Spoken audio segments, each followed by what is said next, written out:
Please be seated for a moment. Good morning. Good morning. Ano tawag niyo sa akin? Father muna. Nakasita na ako. Sige, no? Kapag daw yung, siguro narinig na niyo ito, kapag daw yung mag-asawa ay kinasal, yung babae ay maganda at yung lalaki gwapo, ang tawag daw sa kasal nila, marriage made in heaven. At tingnan mo to, ang kasal nila parang pinagtugma ng landas. Pero kapag hindi maganda ang lalaki at medyo maganda yung babae, ang tawag daw doon, true love.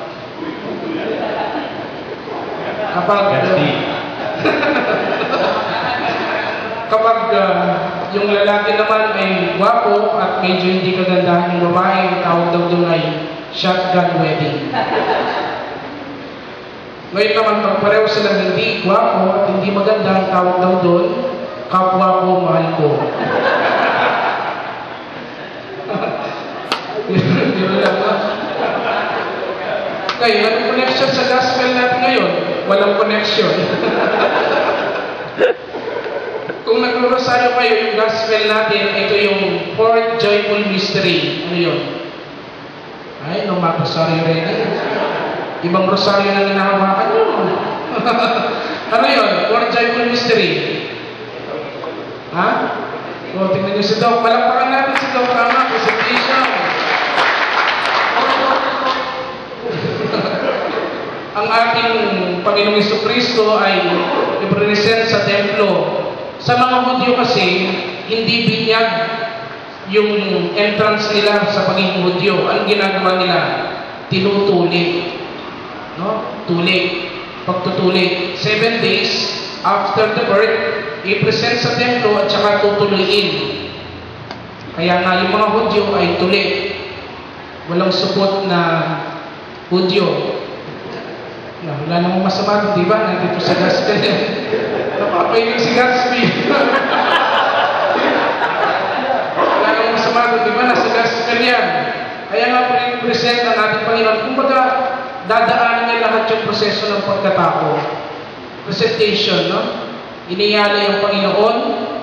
Bagamat, Panginoon na siya, iaalay pa rin siya sa Panginoon.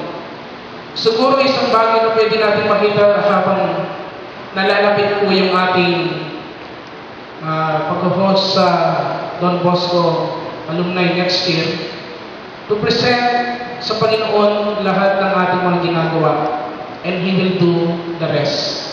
No? Sabi nga na rin kanina, nawawalan daw siya ng gana. Alam niyo, talagang mawawalan ka ng gana kung makikita mo lahat yung pagkukulang. Pero kapag nakikita mo yung ginagawang tama, mas malalakas ang iyong kalooban. Ari? Pinilit. Pinilit lang yung kung gagawin. Yes, Father. Kung makikita lang natin yung magulang, sabi ko, talagang walang mabubuo. Pero kapag nakikita mo yung laman, mas nakikita mo kung ano yung dapat. Kaya nga sabi ko, presentation ng mga akma. Ipipresent lang natin lahat sa Diyos yung ginagawa natin, siya nang bahala sa iba. At alam ko, sa tulong ni Don Bosco, hindi tayo pababayaan ni Don Bosco eh. Lalong-lalo na kung hihingi din tayo tulong kay Dominic Sabio. Kilala niyo ba si Dominic Sabio? Di ba kaklase natin siya? Nasa na yun? Si Dominic Sabio. Tawag sa kanya ng Dominic Sabio eh. Naniniwala akong hindi tayo pababayaan. No? Basta gawin lang natin kung yung dapat natin gawin. Gawin natin kung ano yung effort natin. Sabi nga na, God disposes, man cooperates. No? Ang Diyos ang nagdidispensa ng grasya, pero yung grasya na yung nagiging totoo kapag ang tao ay nakikipag-cooperate dun sa grasya ng Diyos. Kaya maraming yun ang gawin natin. No? Huwag natin hintuan yung pagdarasal. Sabi ko nga, totoo, kailangan natin ng pera. Pero mas kailangan natin dasal. Kailangan natin yung financial para gumulong lahat. Pero kailangan din natin yung dasal ng Diyos para maging successful. Anyway, yung success naman ng alumni ko kami hindi sa financial matters, no? kundi yung pagkakapatiran, hindi lang ng batch natin, kundi lahat ng anak ni Don Bosco. Yun ang higit sa lahat, pinakamahalaga sa pagtitipon natin. At yun ang ipagdasal natin. Amen.